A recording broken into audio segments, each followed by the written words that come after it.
โอเค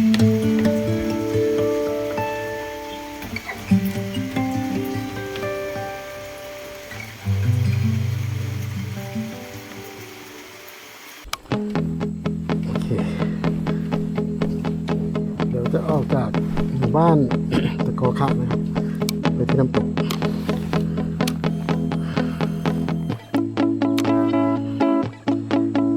เส้นที่จะไปบ้านห้วยยาวเขาบอกว่ามันขาดมันได้แต่ชาวบ้านบอกไปได้แต่ว่ามันต้องช่วยกันหลายคนก็เลยหาลือกันกับณเดชน์กับนโยก็เลยจ้างเขา2 คนให้ไปช่วยลากช่วยดึงช่วยยกกองที่มันแบบทางมันหนักจริงๆเพราะว่าเราไม่มั่นใจตรงนั้นจากค่อนข้างจะหนักทางของห้วยยาวแล้วไม่มีอะไรแล้วก็แต่ตะกอข้างให้ได้ก่อนโอเคครับ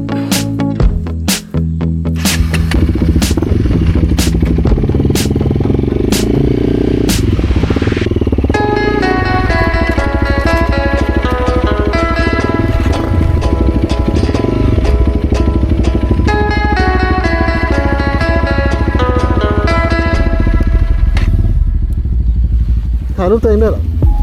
ไม่มันอันนี้มันของเก่าก็เลยแบบเอามาติดเฉยๆเผื่อจังหวะมันใช้ได้ก็ได้ไม่ได้ก็ไม่เป็นไรพร้อมมันพอทำอยู่แล้ว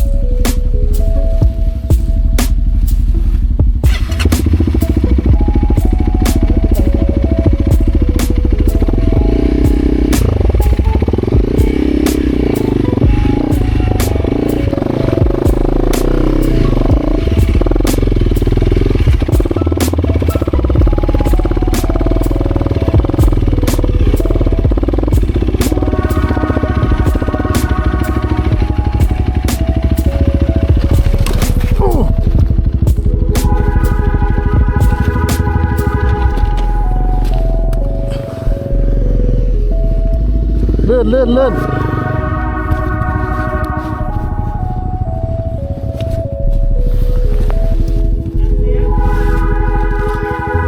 ื่อนเลื่อน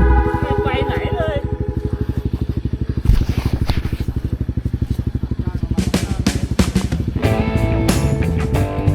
โอ้เลื่อน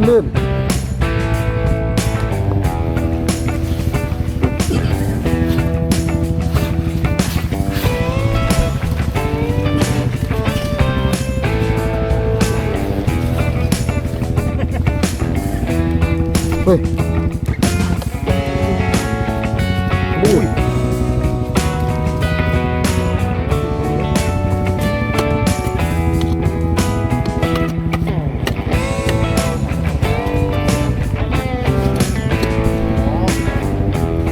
เลื่อนมาก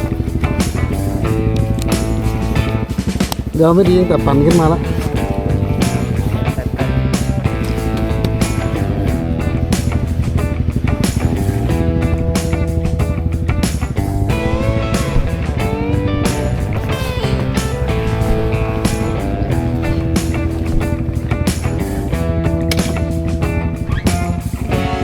เป็นแต้ม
โอ้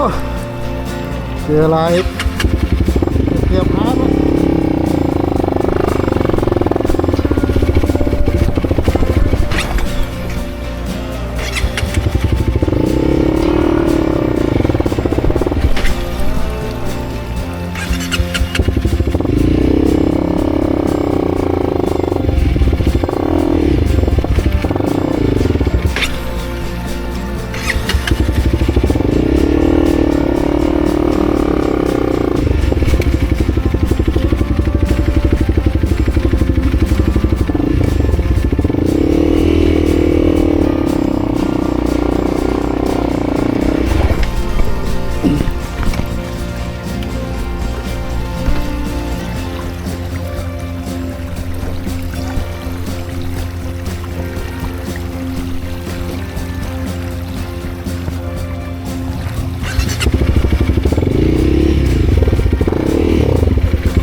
ทำไมขึ้นมาง่ายจังอะ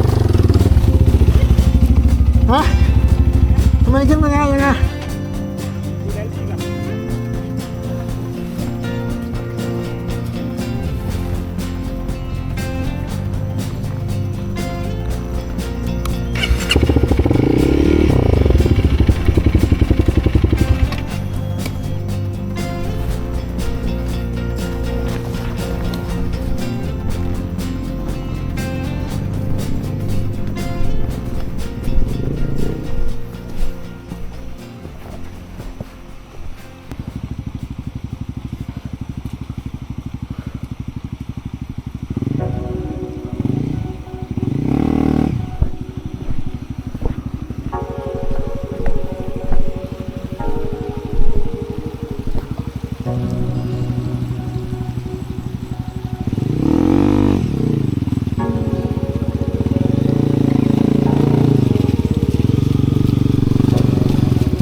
เปิดเลยเปิดแจ๋วเฮ้ยทำไมดูง่ายจังไงทำไมผมยักแย่ยักยันอยู่ทำไมผมแทบแย่เลย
ดูเขาจะดีใจเป็นพิเศษนะครับ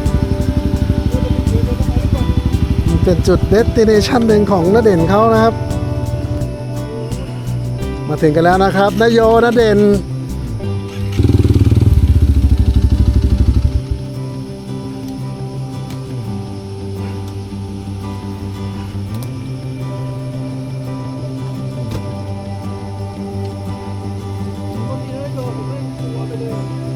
ในที่สุดเราก็ไม่ถึงนะครับทริปจุดมุ่งหมายหลักของวันนี้นะครับ ถึงจนได้นะครับน้ำตกงาช้างหรือว่าน้ำตกตะกอคะนะครับ มองจากจุดชมวิวได้หลายคนอยากมากันได้หลายคนเคยมาแล้ว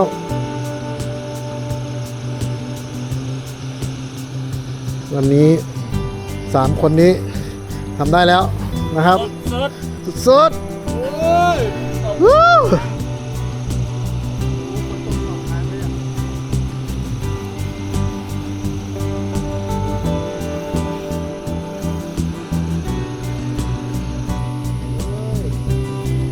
300L ของสุลต่านมาถึงแล้ว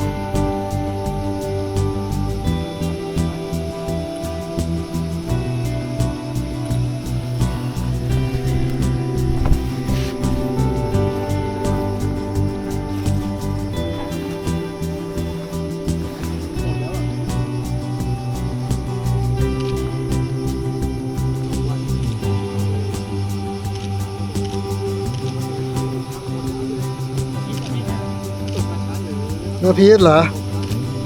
โอ้ยพวกอ่อน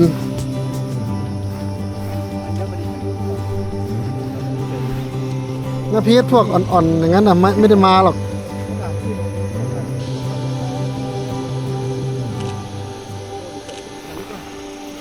ก็ถือว่าภารกิจรุ่ล่วงนะครับในที่สุดเราก็มาถึงน้ำตกตะกอคะหมู่บ้านตะกอคะนะครับ